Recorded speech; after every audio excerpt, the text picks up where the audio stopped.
جب نعت پڑھو جھوم اٹھوں عشق نبی میں روتی ہوئی وہ آنکھ مجھے میرے خدا دے۔ الحمدللہ رب العالمین والصلاة والسلام علی خاتم النبیین اما بعد فاعوذ باللہ من الشیطان الرجیم بسم اللہ الرحمن الرحیم الصلاة والسلام علیک یا رسول اللہ وعلی آلک واصحابک یا حبیب اللہ الصلاة والسلام علیک یا نبی اللہ وعلی آلک واصحابک یا نور اللہ۔ ترمذی شریف میں ہے، حضرت ابی بن کعب رضی اللہ تعالیٰ عنہ نے بارگاہ رسالت میں عرض کی کہ حضور میں سارے ورد وظیفے چھوڑ دوں گا اور اپنا سارا وقت درود خوانی میں صرف کروں گا۔ نبی کریم صلی اللہ علیہ وسلم نے ارشاد فرمایا کہ یہ تمہاری فکریں دور کرنے کے لیے کافی ہوگا اور تمہارے گناہ بخش دیے جائیں گے۔ روح سکون پائے، قلب بھی ہوگا مطمئن، ان کی رضا اسی میں ہے، پڑھتے رہو یہ رات دن، صلی علی نبینا صلی علی محمد۔ وہ تو ہیں رحمت تمام، جود و کرم ہے ان کا عام، تیری نظر وہی رہے اپنے گناہ کو نہ گن، صلی علی نبینا صلی علی محمد۔ صلو علی الحبیب صلی اللہ تعالی علی محمد وعلی آلہ وصحبہ وبارک وسلم۔ مدری چینل کے ناظرین، پروگرام نعت خواں صحابہ میں آپ کو ویلکم کہتے ہیں۔ قرآن کریم میں جا بجا کئی ایک مقامات پر نعت مصطفیٰ، اوصاف مصطفیٰ، کمالات مصطفیٰ کو بیان کیا گیا۔ سورہ کہف آیت نمبر 109 میں ارشاد ہوتا ہے، قُلْ لَوْ كَانَ الْبَحْرُ مِدَادًا لِكَلِمَاتِ رَبِّي لَنَفِدَ الْبَحْرُ قَبْلَ أَن تَنفَدَ كَلِمَاتُ رَبِّي وَلَوْ جِئْنَا بِمِثْلِهِ مَدَدًا۔ تم فرما دو اگر سمندر تمہارے رب کی باتوں کے لیے سیاہی ہو جاتا تو ضرور سمندر ختم ہو جاتا اور میرے رب کی باتیں ختم نہ ہوتی، اگرچہ ہم اس کی مدد کے لیے اسی سمندر جیسا اور لے آتے۔ اس آیت مبارکہ کی تفسیر میں علماء کرام نے کئی جہات سے کلام فرمایا، اور مفتی احمد یار خان نعیمی رحمۃ اللہ علیہ نے فرمایا کہ یہ آیت بھی نعت مصطفیٰ پر مشتمل ہے۔ کیوں؟ اس آیت مبارکہ میں فرمایا گیا کہ رب کے کلمات لکھنے کے لیے اس پورا سمندر سیاہی بن جائے، بلکہ اس جیسا اور سمندر آ جائے تو رب کے کلمات ختم نہیں ہوں گے، یہ سیاہی ختم ہو جائے گی۔ تو رب کے کلمات سے کیا مراد ہے؟ شیخ محقق عبدالحق محدث دہلوی رحمۃ اللہ علیہ فرماتے ہیں کہ یہاں اللہ کے کلمات سے مراد کمالات مصطفیٰ اور اوصاف مصطفیٰ ہیں اور علوم مصطفیٰ ہیں، یعنی پیارے آقا علیہ الصلوۃ والسلام کے اوصاف اور کمالات اس درجہ ہیں، اگر تمام نعت خواں، تمام نعت گو، تمام واعظین، تمام مصنفین لکھنا شروع کریں اور ایک سمندر کے پانی کو سیاہی میں بدل دیا جائے، بلکہ 2 سمندر ہوں اور یہ لکھنا شروع کرے تو یہ سیاہی ختم ہو جائے گی، اوصاف مصطفیٰ ختم نہیں ہوں گے۔ تیرے تو وصف عیب تناہی سے ہیں بری، حیران ہوں میرے شاہ میں کیا کیا کہوں تجھے۔ سبحان اللہ۔ تو الحمدللہ قرآن کریم بھی ہمیں عظمت مصطفیٰ کا درس دیتا ہے۔ اللہ کریم ہمیں سمجھنے کی اور سیکھنے کی توفیق عطا فرمائے۔ اس پروگرام میں ہم صحابہ کرام کے لکھے ہوئے نعتیہ اشعار اور ان کی وضاحت سن رہے ہیں، اور انشاءاللہ الکریم آج بھی آپ کو صدیق اکبر رضی اللہ تعالیٰ عنہ کے لکھے ہوئے نعتیہ اشعار اس کی وضاحت پیش کرنی ہے۔ آپ شامل رہیں گے تو بہت سا علم دین بھی حاصل ہوگا، عشق رسول میں بھی اضافہ ہوگا، جس سے یدی کئی ایک پروگرام ہمارے صدیق اکبر کے لکھے ہوئے نعتیہ اشعار بیان کرتے ہوئے گزرے تو اس سے صدیق اکبر کا عشق رسول بھی ظاہر ہو رہا ہے، اور آج بھی مزید آپ کچھ اشعار بیان فرمائیں گے۔ بسم اللہ الرحمن الرحیم وصلی اللہ علی محمد۔ صدیق اکبر رضی اللہ تعالی عنہ کا پورا دیوان شائع ہوا ہے باقاعدہ، اور ہم تو اس میں سے سلیکٹڈ اشعار ہم بیان کر رہے ہیں، اور جہاں تک صدیق اکبر نعت خواں صاحب ہیں تو سارے ہی صحابہ نعت خواں ہیں. سر نعت خواں بھی ہیں اور نعت گو بھی ہیں. جی ماشاءاللہ. بے شک آپ نعتیں لکھنے والے بھی ہیں، پڑھنے والے بھی ہیں. اور میرے آقا علیہ الصلوۃ والسلام کی شان و عظمت کا بیان تو انبیاء کرام نے بھی کیا، اپنی امتوں کے سامنے فضائل بیان کی، اور انہیں ان کے رب کا حکم تھا اور انہیں اس کی بجاوری کی. وہ خدا مدحہ خواں ہے، خدا مدحہ خواں ہے میرے مصطفیٰ کا، میرے مصطفیٰ کا. تو ابو بکر صدیق رضی اللہ تعالیٰ عنہ، کچھ آپ کا ذکر خیر تعارف کے انداز سے بھی کچھ ہو. ابو بکر آپ کی کنیت ہے. ابو بکر یعنی اولیت والے، ہجرت میں اول، قبول اسلام میں اول، راہ خدا میں خرچ کرنے میں اول، نیکیوں میں اول، خیر کے کام میں اول، اولیت لینے والے، سبقت لے جانے والے، سب سے پہلے وہ کام کرنے والے. اور خلافت میں بھی اول. خلافت میں بھی سبحان اول، اللہ. عشق رسول میں بھی اول، عاشق اکبر. عاشق اکبر. میرے آقا علیہ الصلوۃ والسلام نے جو تبلیغ دین فرمائی، مخلوق کو خالق کی طرف بلایا، ان کو جھوٹے خداؤں سے چھڑا کر، برے اخلاق سے چھڑا کر اچھے اخلاق کی طرف بلایا، تو اس کا نتیجہ کیا نکلا؟ اس شان مصطفیٰ کو صدیق اکبر رضی اللہ عنہ اپنے بہت پیارے انداز میں لکھتے ہیں، دعا الناس النبی الی رشاد فلم یری فیہ منا من خلافی. اللہ کے حبیب علیہ الصلوۃ والسلام نے لوگوں کو راہ ہدایت کی طرف بلایا. راہ ہدایت کیا ہے؟ اہدنا الصراط المستقیم. ہم تو دعا کرتے ہیں روزانہ نماز میں، ہمیں صراط مستقیم پر چلا. صراط مستقیم وہ ہے جو اللہ کی طرف لے جانے والی ہے، جو جنت کی طرف لے جانے والی. تو صدیق اکبر اپنے کلام میں کہہ رہے ہیں، ہم میں سے کسی نے بھی آپ کی مخالفت نہیں کی. یعنی آقا علیہ الصلوۃ والسلام نے اسلام کی دعوت دی تو جو بدبخت نہیں تھے ان کے علاوہ سب نے آقا علیہ الصلوۃ والسلام کی دعوت کو قبول کیا اور جان گئے کہ جس طرف حضور بلا رہے ہیں صلی اللہ علیہ وسلم، بہتری اسی میں ہے، نجات اسی میں. اچھا، پھر اگلے شعر میں کہتے ہیں کہ جب ہم نے یہ فیصلہ کیا کہ جو دعوت اللہ کے حبیب علیہ الصلوۃ والسلام دے رہے ہیں اس کو ہم قبول کریں، تو یہ ہمارا فیصلہ بہت اچھا رہا. کیا نتیجہ ہوا؟ اجبناہ الی ما شاء منا فاوانا الی حسن ائتلاف.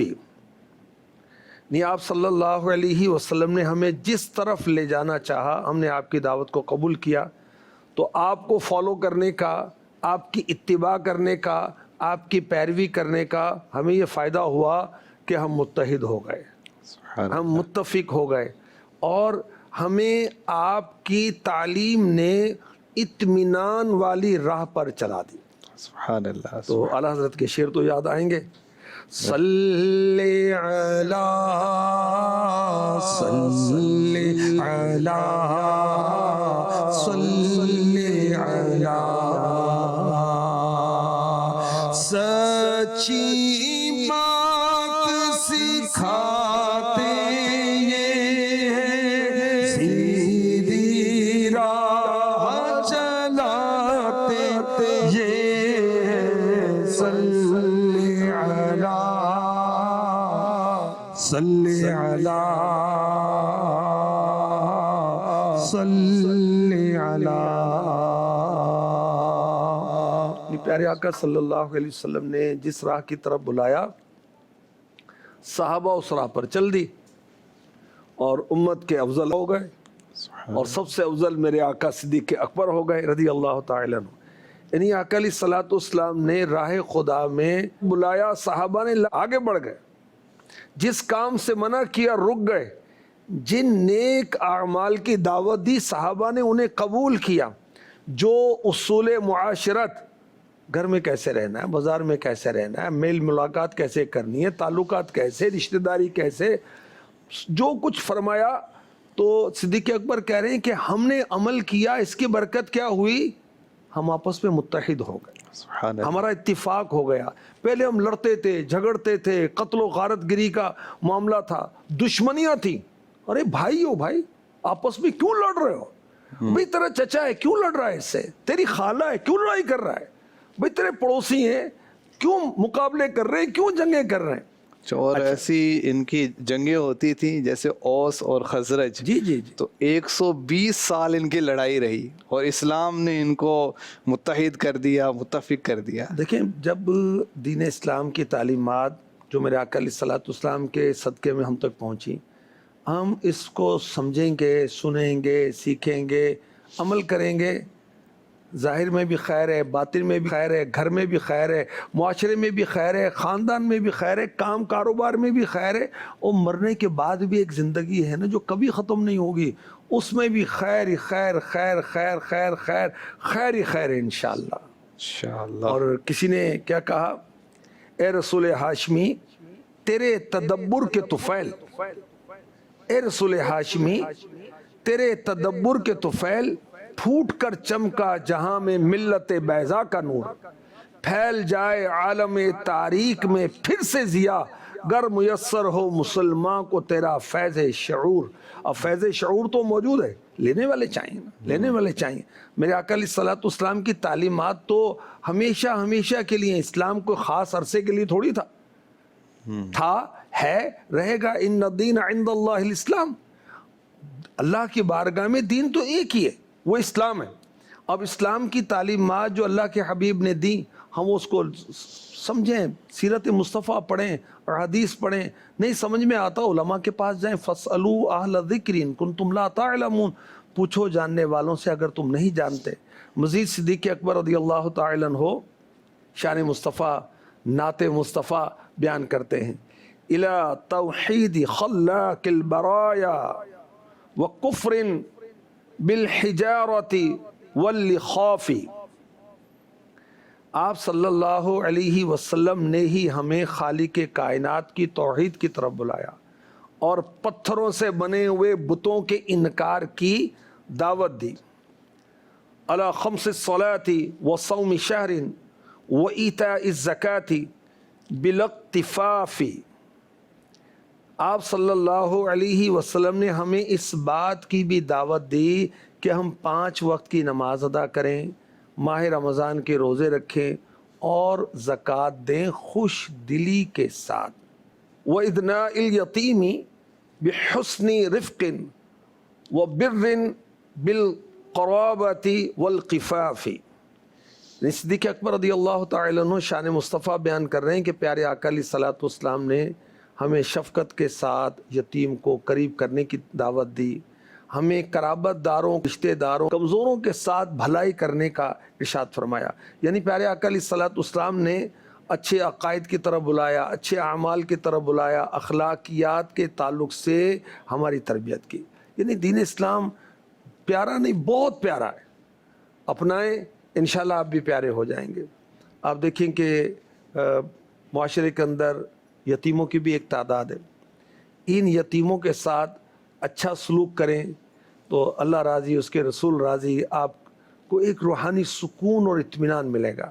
اچھا پھر یہ اسٹریٹ جرائم جو ہے نا, گلی میں جو موبائل چھین رہے ہیں, جھپٹ رہے ہیں, یہ ہو رہے ہیں, تو یہ بھی اسی طرح کے بچے کر رہے ہوتے ہیں, کیونکہ وہ پوچھنے والا ہے نہیں, کوئی تربیت کرنے والا ہے نہیں ہے. تو پھر یہ دوستوں کے گینگ بنا کر یہی بڑے بڑے گینگ اور بدماشوں کے گینگ بن جاتے ہیں, پھر یہ چھینا جھپٹیاں کر رہے ہوتے ہیں. اگر انہی کے لیے اپنے خاندان کا کوئی ایک یتیم اڈاپٹ کر لے, اچھا خاندان کا نہیں, میرے نبی کا غلام ہے نا یار, یہ ایک ایک یتیم جس کو اللہ نے توفیق دی ہے اس کو اڈاپٹ کریں. اور بعض ماشاءاللہ یتیم خانے بھی کھولتے ہیں, دعوت اسلامی بھی ان فیوچر یتیم خانے اس کی تیاریاں کر رہی ہے. اور پیارے آقا علیہ الصلوۃ والسلام نے ایسی تعلیمات دیں کہ ان یتیموں کا بھلا ہو. دیکھیں ارشاد فرمایا ابن ماجہ حدیث نمبر 3679 3679, مسلمانوں کے گھروں میں سب سے اچھا گھر وہ ہے جس میں یتیم سے اچھا سلوک کیا جائے, اور مسلمانوں کے گھروں میں برا گھر وہ ہے جس میں یتیم سے برا سلوک کیا جائے. یتیم ہے اور سلوک بھی اچھا ہے تو یہ سب سے اچھا گھر ہے. یتیم تو ہے مگر سلوک اچھا نہیں ہے تو یہ گھر اچھا نہیں ہے, برا ہے. ارشاد فرمایا جس دسترخوان پر یتیم بیٹھا ہو شیطان اس دسترخوان کے قریب نہیں جاتا. تو یتیم کی برکت سے شیطان سے ہمیں چھٹکارا ملے گا. یعنی اسلام جو ہے وہ یتیم سے حسن سلوک کا درس دے رہا ہے. تو حضور یہ یتیم جو ہے ناظرین کو اگر کنفیوژن ہو کہ یہ کون ہے جس کی امی نہیں ہوتی یا ابو نہیں ہوتا اور یہ مطلب ساری زندگی یتیم ہی رہتا ہے یا کوئی لیمٹ بھی ہے اس کی؟ میرے ذہن میں آ رہا تھا کہ اس کو بیان کیا جائے. ماشاءاللہ آپ نے توجہ دلا دی. یتیم انسانوں میں وہ ہے کہ نابالغی میں جس کا باپ فوت ہو جائے, ماں کا انتقال ہو جائے, پھر اس کو یتیم نہیں کہا جائے گا. اور جب یہ بالغ ہو گیا اب بھی اس کو یتیم نہیں کہا جائے گا. اور جانوروں کے اندر مفتی احمد یار خان نعیمی نے یہ لکھا ہے کہ جس کی ماں فوت ہو جائے وہ یتیم. تو خیر یتیموں کے ساتھ میرے آقا علیہ الصلوۃ والسلام نے اچھا سلوک کرنے کا ہمیں ارشاد فرمایا. صدیق اکبر شان مصطفیٰ کو اس میں بیان کر رہے ہیں اور فرمایا میرے آقا علیہ الصلوۃ والسلام نے اللہ تعالیٰ قیامت کے دن اس کو عذاب نہ دے گا جس نے یتیم پر رحم کیا اور اس سے نرم لہجے میں گفتگو کی اور اس کی یتیمی اور کمزوری پر رحم کیا. ارشاد فرمایا جس نے 3 یتیم بچوں کی کفالت کی وہ دن کو روزہ رکھنے, رات کو عبادت کرنے اور اللہ پاک کی راہ میں جنگ کرنے والے کی طرح ہیں. میں اور وہ جنت میں ایک ساتھ یوں ہوں گے جیسے ہی 2 انگلیاں. پھر آپ نے شہادت اور بیچ کی انگلی کو ملایا. اللہ اکبر. تو یتیموں پر شفقت. اور پیارے آقا علیہ الصلوۃ والسلام کی سیرت پاک میں بھی یہی ملتا ہے. ایک صحابی حضرت بشیر بن اقربہ رضی اللہ تعالی عنہ فرماتے ہیں غزوہ احد میں والد شہید ہوئے تو میں روتا و بارگاہ رسالت میں حاضر ہو گیا. آقا علیہ الصلوۃ والسلام نے فرمایا بشیر کیوں روتے ہو, کیا تو اس پر راضی نہیں کہ میں تیرا باپ عائشہ تیری ماں ہو؟ اللہ اکبر. کیسی بات, اللہ اکبر. یہ فرما کر کہتے ہیں کہ میرے سر پر دست شفقت پھیرا. اور حضرت بشیر رضی اللہ تعالی عنہ کہتے ہیں جہاں آپ کا مبارک ہاتھ ٹچ ہوا بڑھاپے میں بھی میرے وہ بال سفید نہیں ہوئے, کالے ہی رہے. اللہ اکبر. جن کا بھری دنیا میں کوئی بھی نہیں والی اس کو بھی میرے آقا سینے سے لگاتے ہیں, اس کو بھی میرے آقا. آقا علیہ الصلوۃ والسلام یتیموں کی فریاد رسی بھی کیا کرتے تھے. ابو جہل نے ایک یتیم کا مال ہڑپ کیا تھا. یہ بڑا دادا گیر تھا نا, بدماش تھا یہ. تو اس کو اپنی بدماشی پہ بڑا ناز بھی تھا. میرے آقا علیہ الصلوۃ والسلام اس کے ہاں بنفس نفیس خود تشریف لے گئے ایک یتیم کا حق دلوانے کے لیے. جب آپ تشریف لے گئے تو اس پر گھبراہٹ طاری ہو گئی اور اس نے فوراً یتیم کا مال اس کے سپرد کیا. تو لوگوں نے کہا کہ تو نے یہ کیا کیا, کیونکہ یہ تو بدماشی کرتا تھا, یہ تو غصاخی کرتا تھا اور تو بڑا کانپ رہا تھا اور تو بڑا کمزور لگ رہا تھا. اس نے کہا کہ ان کے دائیں بائیں انتہائی خطرناک نیزے نظر آ رہے تھے مجھے, میں ادائیگی نہ کرتا تو مارا جاتا, اس لیے میں نے حکم مانا ان کا. تو آقا علیہ الصلوۃ والسلام یتیموں کی خیر خواہی کی دعوت بھی دے رہے ہیں اور خود اپنے عمل مبارک سے بھی آپ نے یہ ہمیں تعلیم دی کہ یتیموں کے ساتھ اچھا سلوک کریں. اور پیارے آقا علیہ الصلوۃ والسلام کے اوصاف صدیق اکبر نے ایک یہ وصف بھی بیان کیا, وہ برن بالقرابۃ, ہمیں قرابت داروں کے ساتھ بھلائی کرنے کا حکم دیا. آقا علیہ الصلوۃ والسلام نے یہ حکم دیا کہ رشتہ داروں کے ساتھ اچھا سلوک کریں. مثلا ارشاد فرمایا ترمذی شریف کی حدیث پاک ہے رشتہ دار کو صدقہ دینے میں 2 ثواب ہیں, ایک صدقہ کرنے کا, ایک صلہ رحمی کا. دوستوں میں خرچ کر رہے ہو تو یہ ماموں بھی تو غریب آپ کا کچھ لگتا ہے نا یار. دوستوں میں اتنے گل چھرے اڑا رہے ہو, بھائی غریب ہے, بال بچے دار ہے, کرائے کے مکان پہ رہتا ہے, تم کو عالی شان مکان ملا ہوا ہے, چلو اس کا کرایہ دے دو غریب کا کچھ, اور اس کے بال بچوں کے خوشیوں میں اس میں کچھ کام آ جائیں. اسی طرح آپ نے جیسے پیچھے یتیموں پر خرچ کرنے اور ان کی فریاد رسی پر فضائل بیان کیے, اب وہ یتیم بھی ہے اور قرابت دار بھی ہے، تو اب ایسوں کی تو مدد کرے. یعنی ہمارے یہاں تو استغفر اللہ یہ معاملہ ہو گیا کہ چچا صاحب جو ہیں یا تایا صاحب وہ یتیم بھتیجے کا قبضہ کر لیتے، پراپرٹی پر قبضہ کر رہے ہیں، مال وراثت پر قبضے کر رہے ہیں، یتیم کی کفالت اور اس طرف تو توجہ ہی نہیں. اور دیکھیں یہ صورت بھی ہوتی ہے، اور ظاہر انتہائی ناپسندیدہ صورت ہے دین میں، دنیا میں.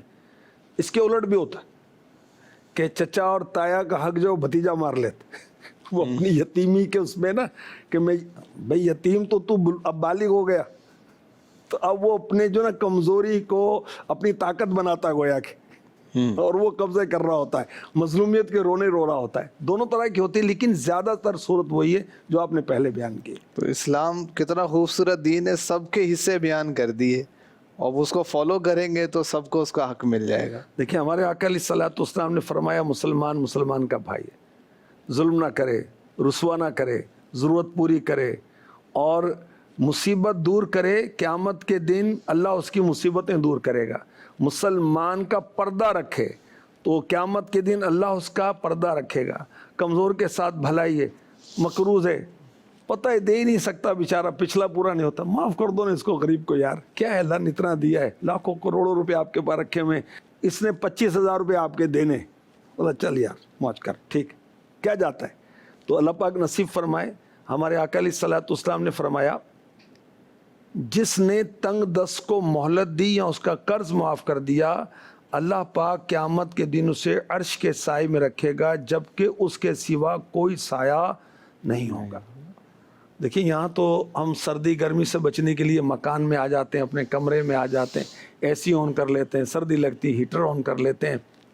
اب قیامت کے روز تو کوئی شیلٹر نہیں ہوگا، کوئی درخت نہیں ہوگا، کوئی شیڈ نہیں ہوگا، کوئی چھت نہیں ہوگی کہ جس کے نیچے دھوپ سے بچیں. سورج 1 میل کے فاصلے پر آ گیا ہوگا، اب کیا کریں گے؟ تو اللہ کے عرش کا سایہ ملے گا ان خوش نصیبوں کو جن سے اللہ راضی ہوگا.